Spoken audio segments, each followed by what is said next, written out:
Welcome friends. नमस्कार दोस्तों।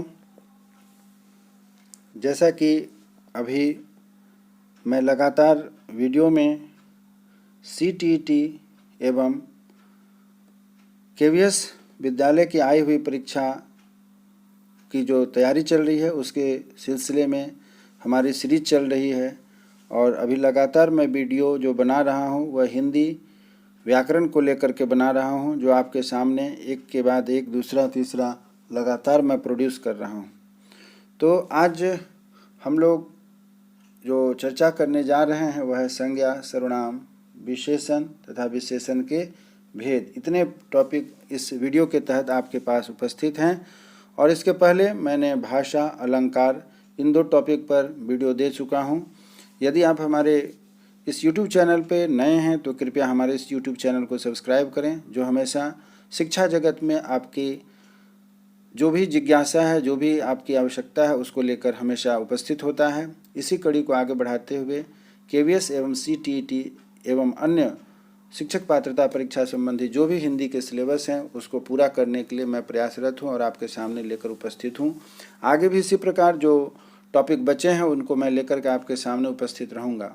आप हमारे इस YouTube चैनल के वीडियो को आखिरी तक देखें, जिससे कि जो मैं जानकारी आपके लिए लेकर के आया हूँ वह कारगर साबित हो, उपयोगी साबित सिद्ध हो, क्योंकि यह आपकी परीक्षा में निश्चित रूप से पूछे जाने वाले हैं।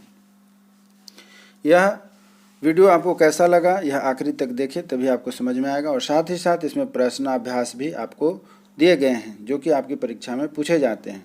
तो उम्मीद करता हूं कि आप हमारे इस वीडियो के साथ आखिरी तक बने रहेंगे और लाइक करें, शेयर करें। अगर यदि आपको अच्छा लगे तो कृपया हमारे इस YouTube चैनल को सब्सक्राइब करें, जिससे कि इस तरीके के जो भी आपके बचे हुए व्याकरण के पोर्शन हैं उसको मैं जो लेकर आपके पास आऊँ तो इसकी नोटिफिकेशन आपके पास सबसे पहले उपस्थित हो सके। चलिए मित्रों, दोस्तों, अभ्यर्थियों, परीक्षार्थियों, आगे बढ़ते हैं। हमारी जो आज की टॉपिक है संज्ञा, सर्वनाम, विशेषण तथा इन सबों के भेद और साथ ही साथ इस पर आधारित अभ्यास जो मैं आपके पास लेकर के आज उपस्थित हो रहा हूँ। आज हम लोग चर्चा करने जा रहे हैं संज्ञा के बारे में। संज्ञा यूँ तो हम बचपन से ही पढ़ते आते हैं, क्लास 1 से ही संज्ञा वगैरह वगैरह अन्य टॉपिक को लेकर के पढ़ते हैं, परंतु कंपटीशन लेवल पर कॉम्पिटिटिव वे से जो मुख्य बातें होती हैं उसको लेकर के मैं आपके साथ उपस्थित हुआ हूँ। हम सभी बचपन से ही क्लास 1 से ही पढ़ते आते हैं संज्ञा, सर्वनाम, विशेषण और बहुत सारी जो कि इस तरीके से व्याकरण में उपयोगी टॉपिक है उस पर चर्चा करते हैं, परंतु परीक्षा के दृष्टिकोण से, कॉम्पिटिटिव दृष्टिकोण से आज हम लोग इसको पढ़ने जा रहे हैं। उम्मीद करता हूं कि हमारा यह प्रयास आपको सही लगेगा, सार्थक लगेगा और आप हमें अपना प्यार, सहयोग निश्चित बनाए रखेंगे। चलिए आगे बढ़ते हैं मित्रों। संज्ञा पर चर्चा करते हैं कि संज्ञा किसे कहते हैं। हम लोग बचपन से ही पढ़ते आए हैं और इसी सिलसिले को आगे बढ़ाते हैं कि आखिर विशेष क्या है। संज्ञा किसे कहते हैं? तो प्राणी, व्यक्ति, वस्तु, स्थान अथवा भाव के नाम को हम क्या कहते हैं? संज्ञा कहते हैं। प्राणी, व्यक्ति, स्थान, वस्तु अथवा भाव के नाम को हम संज्ञा कहते हैं। आगे बढ़ते हैं। आपका जैसा टॉपिक है संज्ञा, सर्वनाम, विशेषण के भेद, तो हम आगे बढ़ते हैं कि भेद क्या है इसके।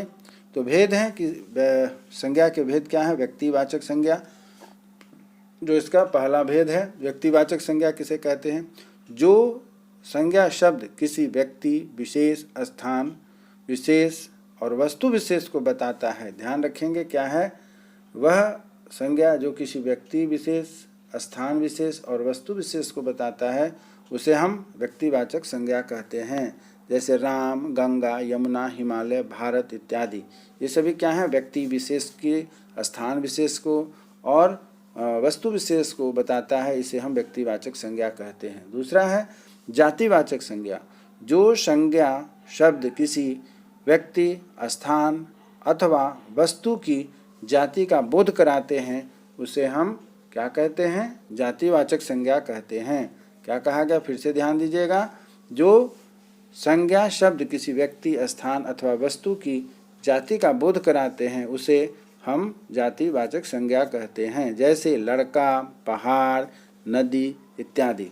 प्रश्न आपका इससे बनता है कि उदाहरण दे दिए जाएंगे और फिर आपसे प्रश्न की जाएगी कि यह व्यक्तिवाचक संज्ञा है कि जातिवाचक संज्ञा है या फिर कोई और है। नई व्याकरण के अनुसार आपकी जो यह कंपटीशन है, कॉम्पिटिटिव परीक्षा के अनुसार यहाँ जातिवाचक संज्ञा को भी दो भागों में बांटा गया है, जो आप यहाँ पर देख रहे हैं। एक है द्रव्यवाचक संज्ञा और दूसरा है समूहवाचक संज्ञा।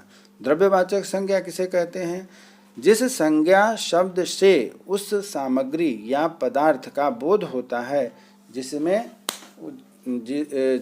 संज्ञा शब्द से उस सामग्री या पदार्थ का बोध होता है, देख लीजिएगा ध्यान से, जिससे वह वस्तु बनी होती है, अर्थात उसका गुण उसमें उपस्थित होता है। वैसे वस्तु जिसके अंदर उसका गुण उपस्थित होता है उसे हम क्या कहते हैं? द्रव्यवाचक संज्ञा कहते हैं। जिस वस्तु का वह पदार्थ बना होता है उसे हम द्रव्यवाचक संज्ञा कहते हैं।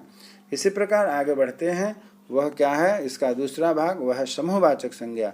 जो संज्ञा शब्द किसी एक व्यक्ति के वाचक न होकर के समूह समुदाय के वाचक होते हैं। किसके? उससे समूह या समुदाय का ज्ञात होता है, उसे समूहवाचक संज्ञा कहते हैं। जो संज्ञा शब्द किसी एक व्यक्ति के अनेक वाचक न होकर के समूह का बोध कराता है उसे हम समूहवाचक संज्ञा कहते हैं। जैसे पुलिस, यह कोई एक व्यक्ति नहीं होते, पूरी समूह होती है, परिवार, कक्षा, सभा इत्यादि। इसी प्रकार हमारे पास तीसरा है भाववाचक संज्ञा। भाववाचक संज्ञा किसे कहते हैं? जो संज्ञा शब्द किसी भाव का बोध कराए, अर्थात बाहर की ओर जो दिखता है यह महसूस करने की चीज़ है, यह बाहर की ओर उभरा हुआ दिखाई नहीं देता है, यह हमें कैसे दिखाई देता है? महसूस करने के साथ हम उस भावनाओं को व्यक्त करते हैं और महसूस करते हैं। जो संज्ञा शब्द किसी भाव का बोध कराते हैं, जैसे प्रेम, घृणा, प्रशंसा, अच्छाई, ईमानदारी, प्रार्थना, ये सभी क्या हैं? भाव को व्यक्त करते हैं। तो इनको हमें उदाहरण के साथ याद रखना चाहिए, तभी हम जाकर के परीक्षा में इसके बारे में लिख सकते हैं, समझ सकते हैं कि कैसे ये होते हैं। अब बढ़ते हैं हम सर्वनाम की ओर। सर्वनाम किसे कहते हैं? तो यह भी हम बच्चे क्लास से पढ़ते आए हैं, क्लास 1-2 से, परंतु कॉम्पिटिटिव पॉइंट ऑफ व्यू से कैसे देखना है इस पर हम आगे बढ़ते हैं। यही इस वीडियो की विशेषता है। सर्वनाम वे शब्द हैं जो संज्ञा के स्थान पर वाक्य में आते हैं। क्या कहा गया है? संज्ञा के स्थान पर प्रयोग किए जाते हैं। इससे संज्ञा की अधिक पुनरावृत्ति नहीं होती है। यहाँ विशेष प्रश्न आपसे बनता है कि संज्ञा की जगह हम सर्वनाम का क्यों प्रयोग करते हैं? इसलिए कि संज्ञा को हम बार बार प्रयोग नहीं कर सकते। संज्ञा अर्थात नाम का हम प्रयोग बार बार नहीं प्रयोग कर सकते हैं। जैसे कि राम खाता है, राम स्कूल जाता है, राम पढ़ाई करता है, तो हम बार बार राम शब्द का प्रयोग नहीं करेंगे, अर्थात संज्ञा का प्रयोग नहीं करेंगे। तो राम के नाम को हटाकर उसकी जगह वह शब्द का प्रयोग करते हैं, अर्थात राम विद्यालय जाता है, वह स्कूल से आता है, वह पढ़ाई करता है, वह एक अच्छा लड़का है, न कि हम बार बार राम शब्द का प्रयोग करेंगे। इसीलिए कहा गया है कि सर्वनाम वे शब्द हैं जो संज्ञा के स्थान पर आते हैं। इससे संज्ञा की अधिक पुनरावृत्ति नहीं होती, अर्थात बार बार संज्ञा का प्रयोग नहीं किया जाता है। अब प्रश्न है कि सर्वनाम के भेद कितने हैं? तो पहला है पुरुषवाचक सर्वनाम। तो पुरुषवाचक में कौन कौन से होते हैं? नाम से ही पता है। जैसे कि हम लोग इसे इंग्लिश में पर्सन भी कहते हैं, first person, second person, third person. उसी तरीके से यहाँ पर है पुरुषवाचक को 3 भागों में बांटा गया है। पुरुषवाचक में होता है मैं अर्थात हम, तुम अर्थात तू या आप, वह अर्थात यह और आप। यहाँ पर मैं से अभिप्राय है हम से, तुम से अभिप्राय है तू आप से, और वह से अभिप्राय है यह और आप से। तो उत्तम पुरुष अर्थात मैं और हम, मैं हो गया सिंगुलर अर्थात एक वचन, और हम हो गया बहुवचन अर्थात हम या हम लोग भी कहीं कहीं इसको प्रयोग किया जाता है। उत्तम पुरुष अर्थात वक्ता, लेखक अपने नाम के स्थान पर जिस सर्वनाम का प्रयोग करते हैं उसे हम उत्तम पुरुष कहते हैं। क्या है? फिर से ध्यान दीजिएगा। वक्ता और लेखक अपने नाम के स्थान पर जिस सर्वनाम का प्रयोग करते हैं उसे हम उत्तम पुरुष कहते हैं। प्रश्न इसमें बनता है कि उत्तम पुरुष के उदाहरण क्या हैं? तो उत्तम पुरुष के उदाहरण हैं मैं और हम। दूसरा है मध्यम पुरुष। मध्यम पुरुष में कौन आते हैं? जिसे हम इंग्लिश में सेकेंड पर्सन कहते हैं, अर्थात मध्यम पुरुष जिसके बारे में जो सुनता है उसे हम क्या कहते हैं? श्रोता या पाठक के नाम के स्थान पर वह वक्ता के द्वारा जिस सर्वनाम का प्रयोग किया जाता है, ध्यान दीजिएगा, श्रोता या पाठक के नाम के स्थान पर जिस वक्ता का प्रयोग किया जाता है उसे हम सर्वनाम कहते हैं। इसी प्रकार तीसरा है अन्य पुरुष, अर्थात अन्य पुरुष वह, यह, आप, ये तीनों तरह के यहाँ पर प्रयुक्त होते हैं। जैसे कि वक्ता या लेखक तथा श्रोता पाठक से भिन्न प्राणी या वस्तु के लिए प्रयुक्त संज्ञा के स्थान पर जिस सर्वनाम का प्रयोग होता है वे हमें क्या हैं, अन्य पुरुष कहलाते हैं। कौन? वक्ता, लेखक अथवा श्रोता पाठक से भिन्न अर्थात तीसरे व्यक्ति जिसके बारे में बात होती है। प्रथम पुरुष हो गया मैं कहने वाला, मध्यम पुरुष हो गया तुम सुनने वाले, और अन्य पुरुष हो गया जिसके बारे में चर्चा होती है वह यहाँ उपस्थित नहीं है। इसे हम प्रथम पुरुष, मध्यम पुरुष और अन्य पुरुष कहते हैं। अब आगे बात आती है निश्चयवाचक सर्वनाम। निश्चयवाचक सर्वनाम कौन होता है? यह समीपवर्ती, यह नज़दीक की वस्तु के लिए होता है। दूर के लिए हम लोग यहाँ पर दूरवर्ती का प्रयोग करते हैं। जैसे यह मेरी कलम है अर्थात नज़दीक की चीज़ है, और वह उसकी है अर्थात दूर की वस्तु के लिए हम प्रयोग करते हैं। इसी प्रकार आगे बढ़ते हैं कि तीसरा सर्वनाम है उसे हम अनिश्चयवाचक कहते हैं अर्थात कोई प्राणीवाचक, कुछ अप्राणीवाचक। जैसे उस गिलास में कुछ पड़ा है, क्या हुआ? अनिश्चयवाचक। कोई प्राणीवाचक या कुछ अप्राणीवाचक। कोई, ध्यान दीजिएगा मित्रों, यहाँ प्रश्न जो आपसे बनता है कि कोई का प्रयोग किस ढंग से होता है और कुछ का प्रयोग किस ढंग से होता है। तो कोई का प्रयोग होता है प्राणीवाचक के रूप में और कुछ का प्रयोग होता है अप्राणीवाचक के रूप में। कुछ अप्राणी और कोई प्राणीवाचक अर्थात जीवित और अजीवित की बात होती है। यहाँ है कि उस गिलास में कुछ पड़ा है। कुछ का मतलब क्या हो गया? प्राणीवाचक यानी कि मात्रा है। और शायद कोई आ रहा है, अप्राणी से अभिप्राय है कि निश्चित नहीं है कि कौन सा प्राणी है, कितना प्राणी है। यहाँ बहुत इंपॉर्टेंट बात है ध्यान देने के लिए कि प्राणीवाचक और अप्राणीवाचक में क्या अंतर है। अब नेक्स्ट प्रश्न हमारा बनता है सर्वनाम के भेद हैं, उसे हम कहते हैं प्रश्नवाचक। प्रश्नवाचक में कौन प्राणीवाचक होता है जबकि क्या अप्राणीवाचक? कौन क्या है? प्राणीवाचक तथा अप्राणीवाचक कौन है? क्या। जैसे आप क्या लाए हैं, तो यहाँ पर प्राणीवाचक है अर्थात यह निश्चित है कि कुछ न कुछ वस्तु आई है। और यहाँ कौन आ रहा है अर्थात इससे निश्चित नहीं हो रहा है कि कौन आ रहा है। अतः इसमें क्या है कि प्राणीवाचक और अप्राणीवाचक। क्या से अभिप्राय है कि कुछ न कुछ है, और कौन से अभिप्राय होता है कि हमारे पास कुछ भी नहीं है। नेक्स्ट है संबंधवाचक सर्वनाम। जो, सो, वह अर्थात उसका उदाहरण देखते हैं। मेरी यह पुस्तक, मेरी वह पुस्तक खो गई जो मुझे पिताजी ने दी थी। यहाँ पर मेरी पुस्तक जो खो गई अर्थात किसने दिया था? मेरे पिताजी। जो पुस्तक खो गई उस पुस्तक की मैं बात करता हूँ। मेरी वह पुस्तक जो खो गई वह क्या है? सो मुझे पिताजी ने दी थी। जो मेहनत करेगा वह सफल होगा। कौन मेहनत करेगा? जो मेहनत करेगा वही सफल होगा। अर्थात सफल होने के लिए क्या है? जो का संबंध वह से है और जो का संबंध यहाँ पर पुस्तक से है। तो यहाँ पर बात हो रही है कि मेहनत करने वाले ही व्यक्ति क्या होते हैं? सफल होते हैं। नेक्स्ट है छठा, वह है निजवाचक। निज मतलब साफ साफ स्पष्ट हो रहा है, अपना, खुद का। तो आप स्वयं, खुद, अपना, अपने आप के बारे में जब बात करते हैं, चर्चा करते हैं, तो उसे हम निजवाचक सर्वनाम कहते हैं।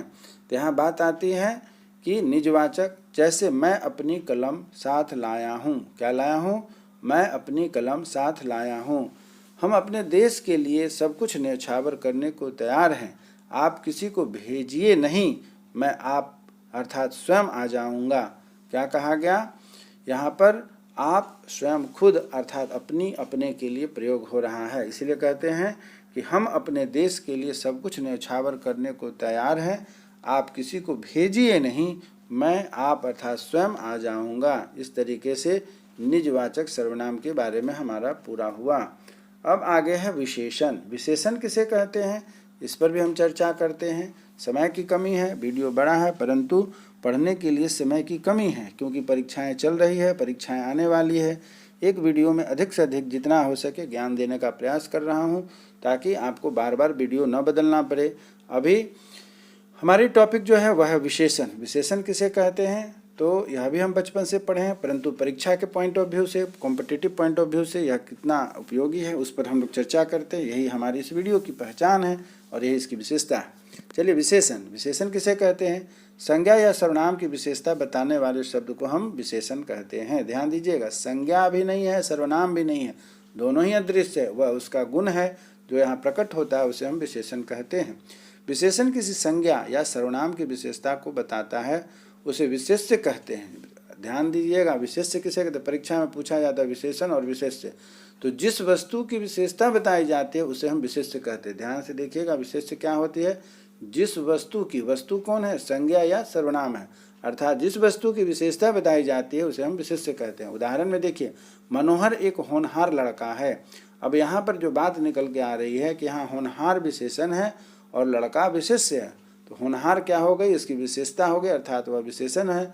और किसकी विशेषता है? तो होनहार अर्थात लड़के की विशेषता की बात हो रही है। अब बात आते हैं विशेषण के भेद। विशेषण के भेद पर हम लोग यहाँ चर्चा करने जा रहे हैं कि कौन कौन से इसके भेद हैं। तो अगला जो हम पढ़ने जा रहे हैं, पहला है गुणवाचक विशेषण। गुणवाचक विशेषण किसे कहते हैं? विशेष्य के गुण आकार, रूप, रंग, स्थान, काल, दशा, स्थिति, स्वभाव आदि के संबंध विशेषता का बोध कराने वाले विशेषण होते हैं। क्या कहा गया? फिर से एक बार रिपीट करता हूँ, ध्यान दीजिएगा। विशेषण किसे कहते हैं? गुणवाचक विशेषण जो विशेष्य का, अर्थात जो वस्तु हमारे पास यहाँ पर उपस्थित है, संज्ञा या सर्वनाम की उपस्थिति में उसके गुण को बताने के लिए विशेष्य के गुण आकार, रूप, रंग, स्थान, काल, दशा, स्थिति, स्वभाव आदि से संबंध विशेषता का बोध कराने वाले को हम क्या कहते हैं? गुणवाचक विशेषण कहते हैं। जैसे लाल कपड़ा, सुंदर लड़की, लंबा आदमी, पुराना किला। यहाँ कपड़ा, लड़की, आदमी और किला ये सभी विशेष्य हैं और उसके गुण लाल, सुंदर, लंबा और पुराना ये सभी इसके गुण हैं, अर्थात गुणवाचक विशेषण हो गए। अगला है परिमाणवाचक, जो विशेष्य के परिमाण या मात्रा आदि से संबंध विशेषता का बोध कराता है। अब जैसा यहाँ स्पष्ट हो रहा है कि परिमाण से है, मात्रा के बारे में बात होती है। स्पष्ट ऊपर हो रहा है कि जिसमें विशेष्य की मात्रा तथा परिमाण का बोध होता है, इसे हम क्या कहते हैं? संबंधवाचक। अब इसमें दो प्रकार होते हैं परिमाण में, एक है निश्चित परिमाण और दूसरा है अनिश्चित परिमाण। निश्चित परिमाण और अनिश्चित। निश्चित परिमाण किसे कहते हैं? जो विशेष्य के परिमाण या मात्रा आदि का अनिश्चित संबंध विशेषता का बोध कराता है। निश्चित परिमाण वाचक विशेषण जो विशेष्य के परिमाण या मात्रा आदि का अनिश्चितता संबंध विशेषण को बोध कराता है। जैसे 1 लीटर दूध। अब यहाँ देखिए मात्रा क्या है? लीटर, और कितना लीटर? तो 1 लीटर। तो यहाँ पर दूध की विशेषता बता रहा है, निश्चित है कितना? 1 लीटर। 2.5 मीटर कपड़ा, कपड़ा हो गया विशेष्य, मीटर हो गया परिमाण, और कितना है? निश्चित है, अर्थात 2.5 मीटर कपड़ा। 1 किलो गुड़, गुड़ हो गया विशेषण, किलो हो गया परिमाण, और मात्रा बताई जा रही है वह कितनी? 1 किलो। इसी प्रकार अनिश्चित परिमाण विशेषण जो विशेष अनिश्चित संख्या का बोध कराता है। जैसे यहाँ पर हम लोग देखते हैं थोड़ी, सारा, इससे पता नहीं चलता है कि कितनी मात्रा है। थोड़ी का कोई निश्चित नहीं है, जितना भी कम होगा वह थोड़ी में जाएगा और जितना भी अधिक होगा वह उसमें जाता है। तो इस प्रकार से क्या है कि चाय की थोड़ी मात्रा चीनी डालिए, उसका सारा परिवार आज घूमने गया है। यहाँ थोड़ी और यहाँ सारा, यह दोनों क्या है? अनिश्चित परिमाणवाचक को बोध कराते हैं। आगे बढ़ते हैं। इसी प्रकार संख्यावाचक विशेषण, निश्चित संख्यावाचक विशेषण तथा अनिश्चित संख्यावाचक विशेषण जो विशेष्य निश्चित संख्या का बोध कराता है, अर्थात 20। दूसरा उदाहरण क्या कहता है? सभा में कुल 20 सदस्य उपस्थित थे, उसने दौड़ में दूसरा स्थान प्राप्त किया, अर्थात यह 20 संख्या और दूसरी संख्या, यह क्या है? निश्चित संख्या को दर्शाता है। अब है अनिश्चित संख्या का विशेषण जो विशेषण की निश्चितता से संबंध विशेषता का बोध कराता है। जो विशेष्य की निश्चित से संबंध विशेषता का बोध कराता है उसे अनिश्चित संख्यावाचक कहा जाता है। उदाहरण में देखते हैं, तुमने रवि को बहुत सेब दिए और मुझे थोड़ा। अब यहाँ बहुत और थोड़ा ये दोनों क्या है? अनिश्चित मात्रा में, क्योंकि बहुत का भी कोई सीमा नहीं है कितना को हम बहुत कहेंगे, और थोड़ा का भी कोई सीमा नहीं है कि हम कितना को कहेंगे। इसलिए कहा गया कि तुमने रवि को बहुत सेब दिए और मुझे बहुत थोड़ा। कई लड़के घायल हो गए। यहाँ कई भी क्या है कि अनिश्चित मात्रा को दर्शाते हैं। इसी प्रकार हम आगे बढ़ते हैं। सर्वनामिक विशेषण जो संज्ञा जो सर्वनाम संज्ञा के विशेषण के रूप में प्रयुक्त होते हैं उसे सर्वनामिक विशेषण कहते हैं। क्या है? जो सर्वनाम संज्ञा के विशेषण के रूप में प्रयुक्त होते हैं। कौन सा सर्वनाम? सर्वनामिक। जैसे कि निश्चितवाचक और संकेतवाचक सर्वनाम को विशेषण। तो जो विशेष्य निश्चित या संकेत के संबंध विशेषता को बतलाता है उस कलम को यहाँ ले आइए। यहाँ उस जो है कि निश्चितवाचक या संकेतवाचक को बताता है। क्या यह किताब पुरानी है? यहाँ पर यह किताब पुरानी है को दर्शाता है। दूसरा है अनिश्चयवाचक सर्वनाम। जो विशेष्य अनिश्चित के संबंध को दिखाता है उसे हम क्या कहते हैं? अनिश्चयवाचक सर्वनाम की संज्ञा कहते हैं। जैसे कि कोई सज्जन आए हुए हैं, तो यहाँ कोई क्या है? यह अनिश्चित सर्वनामवाचक विशेषण है। घर में कुछ भी खाने को नहीं है, अर्थात यहाँ पर खाने के लिए कुछ भी नहीं है। अब इस तरीके से अनिश्चयवाचक सर्वनाम हमारा पूरा होता है। अब आता है प्रश्नवाचक सर्वनाम। तो जो विशेष्य प्रश्नवाचक से संबद्ध विशेषण का बोध कराता है। प्रश्नवाचक सर्वनामिक विशेषण के इसमें प्रश्न भी है और सर्वनाम भी है।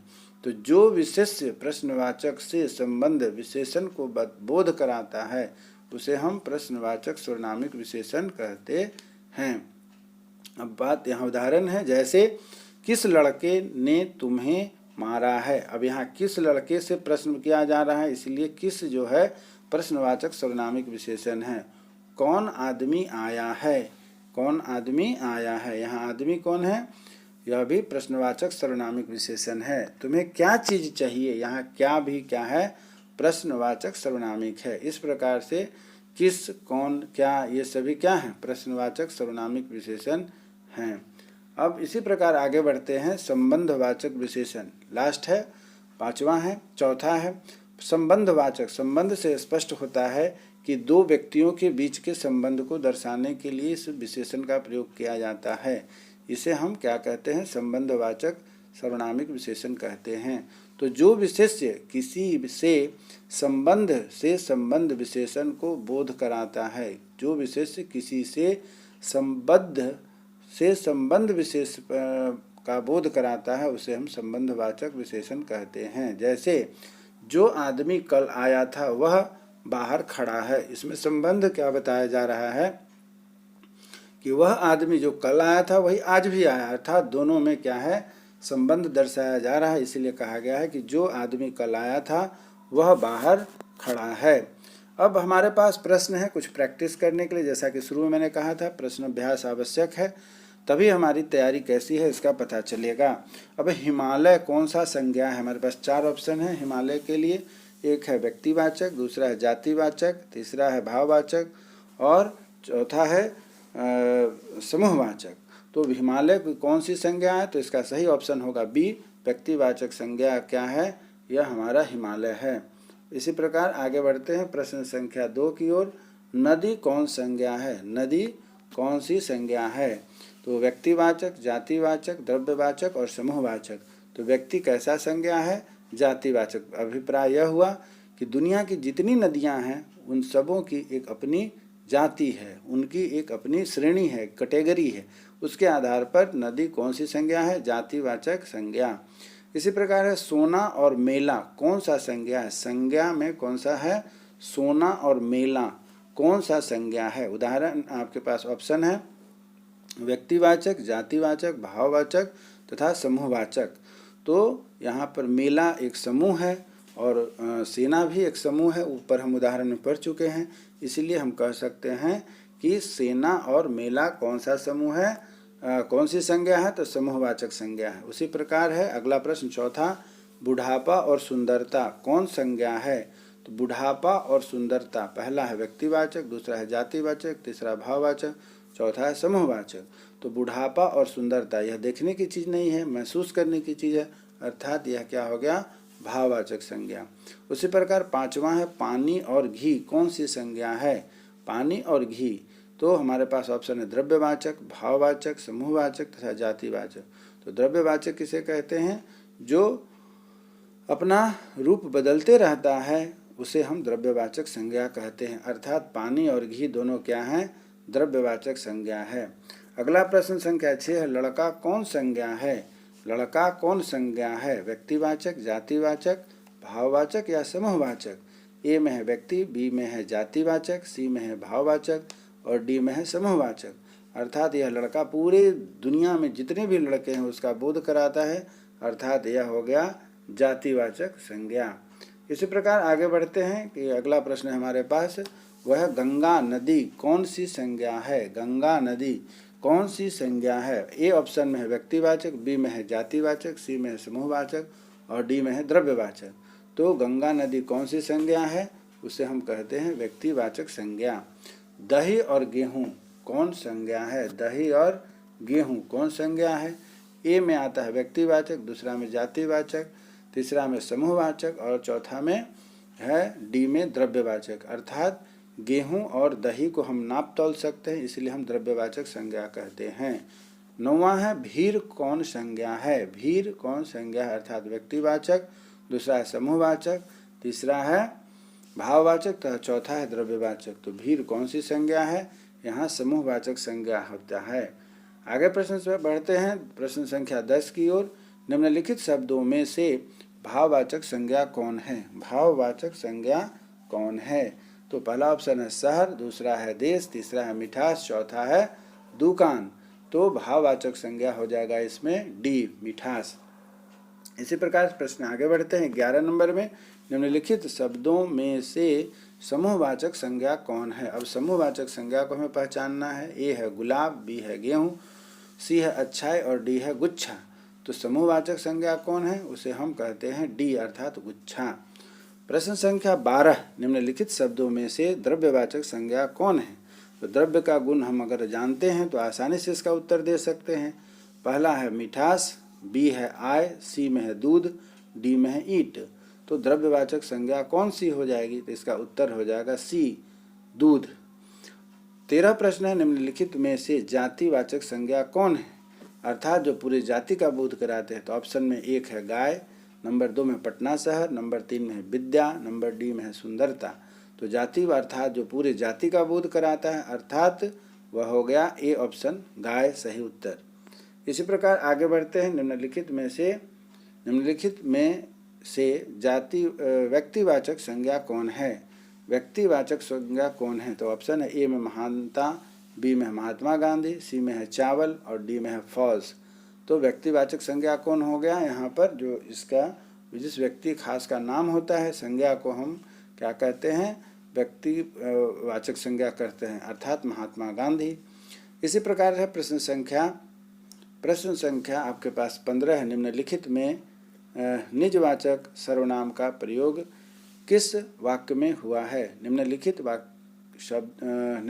वाक्यों में निजवाचक सर्वनाम का प्रयोग किस वाक्य में हुआ है? तो हमें जानना होगा कि निजवाचक सर्वनाम का प्रयोग कौन कौन से में है। नंबर 1, यह मेरी निज पुस्तक है। बी में है आज अपनापन कहाँ है। नंबर सी है कि अपनों से क्या छिपाना। नंबर डी में है कि आप भला तो जग भला। अब देखिए चारों प्रश्नों में ए इसका सही उत्तर होगा, क्योंकि यहाँ साफ साफ लिखा है यह मेरी निजी पुस्तक है, अर्थात मेरा और निजी के बीच का आपसी संबंध है, इसे हम निजवाचक कहते हैं। 16 प्रश्न है और आखिरी प्रश्न है, नीचे पुरुषवाचक सर्वनाम का प्रयोग किस वाक्यों में हुआ है? नंबर 1, राम का मकान नया है। नंबर बी, मोहन ने राम से पूछा कि तुम कब आओगे। नंबर सी, जो पढ़ेगा सो पास करेगा। और नंबर डी, यह निज का काम है। यह निज का अर्थात खुद का काम है। तो पुरुषवाचक अर्थात पुरुषवाचक में हम लोगों ने पढ़ा है प्रथम पुरुष, मध्यम पुरुष और अन्य पुरुष। तो मोहन ने राम से पूछा कि तुम कब आओगे। यहाँ पर मोहन का संबंध तुम से है, इसीलिए पुरुषवाचक सर्वनाम में यह आता है। अब जैसा कि हम आगे बढ़ रहे हैं प्रश्न संख्या 17 की ओर, देखते हैं क्या कहता है। प्रश्न संख्या 17 है कि संबंधवाचक सर्वनाम का प्रयोग किस वाक्य में हुआ है? संबंधवाचक सर्वनाम का प्रयोग किस वाक्य में हुआ है, उसे लिखिए। पहला है नंबर 1, कल हम लोग पटना जाएंगे। नंबर बी, जो जागता है वह फल पाता है। नंबर सी, जागने वाला ही फल प्राप्त करता है। नंबर डी, अपनापन का भाव हमेशा रहना चाहिए। तो यहाँ पर संबंध बताता है किस चीज़ को, जो एक के साथ दूसरे से संबंध बताता है, अर्थात जो जागता है वह फल पाता है, अर्थात बी इसका सही उत्तर होगा। 18 नंबर प्रश्न कहता है कि आप मेरे घर अवश्य पधारें। इस वाक्य में आप का क्या है? आप, यहाँ पुरुष की बात हो रही है, उत्तम पुरुष, मध्यम पुरुष, अन्य पुरुष और निजवाचक सर्वनाम। तो यहाँ पर जो बात हो रही है मध्यम पुरुष की बात है। तो मध्यम पुरुष तुम या आप को कहते हैं, अर्थात मध्यम पुरुष आपका, आप मेरे घर में अवश्य पधारें, अर्थात आप जो होगा मध्यम पुरुष। प्रश्न संख्या 19 है, राजेंद्र प्रसाद हमारे प्रथम राष्ट्रपति थे। आप वस्तुतः दूसरे गांधी थे। आप वस्तुतः दूसरे गांधी थे। इस वाक्य में आप का प्रयोग किस अर्थ में हुआ है? तो यहाँ पर प्रथम ए उस ऑप्शन है उत्तम पुरुष, बी है मध्यम पुरुष, सी है अन्य पुरुष, डी है निजवाचक सर्वनाम। तो जैसा कि हम जानते हैं कि पुरुष जब पढ़ते हैं तो पुरुष 3 प्रकार के हैं, प्रथम पुरुष, मध्यम पुरुष और अन्य पुरुष। तो मध्यम पुरुष में हम लोग क्या करते हैं कि आप की चर्चा करते हैं, अर्थात आप जो है कि मध्यम पुरुष है, अर्थात राजेंद्र बाबू हमारे प्रथम राष्ट्रपति थे। आप से प्रयोग यहाँ पर मध्यम पुरुष से है। प्रश्नवाचक सर्वनाम 20वां प्रश्न है, प्रश्नवाचक सर्वनाम का प्रयोग किस वाक्य में हुआ है? मैं खाता हूँ, क्या है? मैं खाता, वह खाता है, वे लोग चले गए, मैं पुस्तक पढ़ता हूँ। यहाँ पर प्रश्नवाचक सर्वनाम क्या होता है? तो यह किसकी कलम है? डी प्रश्न का जो ऑप्शन है यह होगा, यह किसकी कलम है। यहाँ जो हम देख रहे हैं यह इसका सही उत्तर होगा। कुछ कैसा सर्वनाम है? कुछ कैसा सर्वनाम, कुछ मतलब मात्रा का बोध कराता है और वह भी अनिश्चित मात्रा का, इसीलिए यहाँ पर हमारे पास 4 ऑप्शन हैं। संबंधवाचक, बी में है प्रश्नवाचक, 3 सी में है निजवाचक और डी में है अनिश्चयवाचक, अर्थात होगा इसका कुछ से अनिश्चयवाचक सर्वनाम। प्रश्न संख्या 22, वे लोग पढ़ रहे हैं। वे लोग क्या कर रहे हैं? पढ़ रहे हैं। इस वाक्य में वे कौन से सर्वनाम हैं? तो अब यहाँ पर वे कौन से में है? यहाँ पर 4 ऑप्शन है। पहला निजवाचक, दूसरा है अन्य पुरुष, तीसरा है मध्यम पुरुष और चौथा है उत्तम पुरुष। तो यहाँ हम लोग देखते हैं क्या होता है। तो वे लोग पढ़ रहे हैं, वे से अभिप्राय यहाँ क्या है? अन्य पुरुष से है। 23 नंबर प्रश्न में हम देखते हैं, मैं स्वयं भोजन बना लूँगी। इस वाक्य में स्वयं कैसा सर्वनाम है? हमारे पास 4 ऑप्शन है। पहला है निश्चयवाचक, दूसरा है अनिश्चयवाचक, तीसरा है संबंधवाचक और चौथा है निजवाचक। तो यहाँ पर स्वयं का अभिप्राय क्या है? निज से, खुद से, अर्थात चौथा ऑप्शन निजवाचक इसका सही उत्तर होगा। 25 नंबर प्रश्न कहता है कि कोई गा रहा था। इस वाक्य में कोई कौन सा सर्वनाम है? तो हमारे पास 4 ऑप्शन है, निश्चयवाचक, अनिश्चयवाचक, निजवाचक तथा संबंधवाचक। तो यहाँ हम देखते हैं कि क्या पाते हैं कि कोई से अभिप्राय क्या है? अनिश्चित है, अनिश्चयवाचक सर्वनाम कहते हैं। 25 नंबर प्रश्न है कि निम्नलिखित में से कौन सा विशेषण गुणवाचक है? कौन सा विशेषण गुणवाचक है? गुण अर्थात उसकी प्रशंसा करता है, उसके गुण को बताता है। तो ए ऑप्शन है 8, बी ऑप्शन है बहुत, सी ऑप्शन है सुंदर तथा डी ऑप्शन है यह। तो स्पष्ट है कि सुंदरता ही उसके गुण को बताती है, अर्थात गुणवाचक विशेषण क्या होगा? सी ऑप्शन सुंदर। 26 नंबर प्रश्न है, निम्नलिखित में से कौन सा शब्द संख्यावाचक विशेषण है?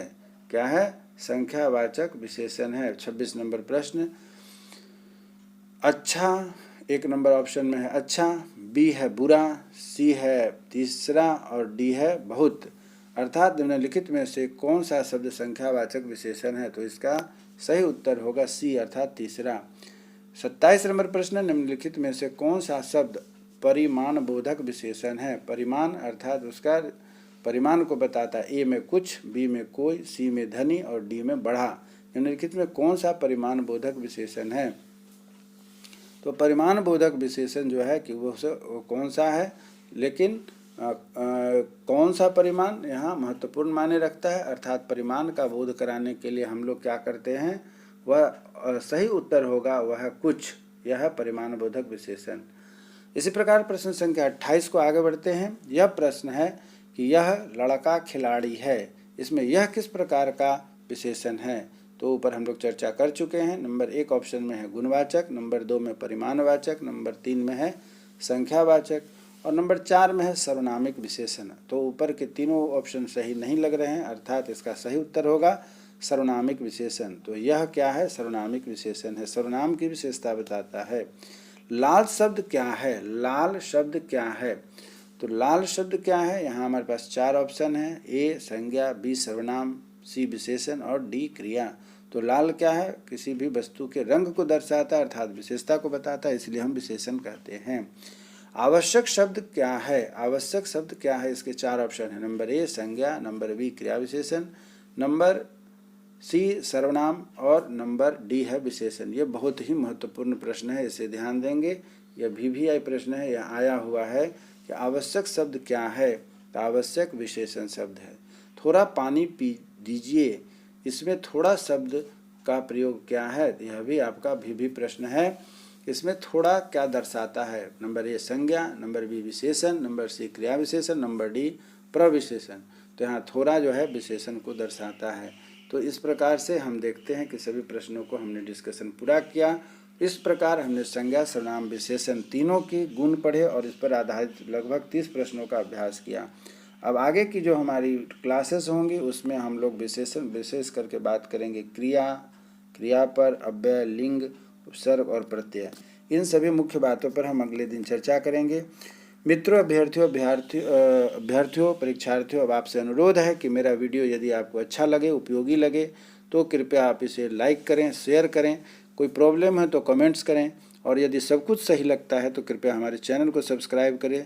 जो आगे के ये टॉपिक बचे हैं उनको मैं आपके साथ लेकर के उपस्थित होऊंगा, जिससे कि इसकी नोटिफिकेशन आपके पास सबसे पहले पहुँचे और एक अच्छे शिक्षक के रूप में आप बन करके समाज में उतरें। इसी उम्मीद के साथ कि आप स्वस्थ रहें, मन लगा करके पढ़ें। अगली वीडियो में फिर आपसे मुलाकात होगी। तब तक के लिए जय हिंद, जय भारत।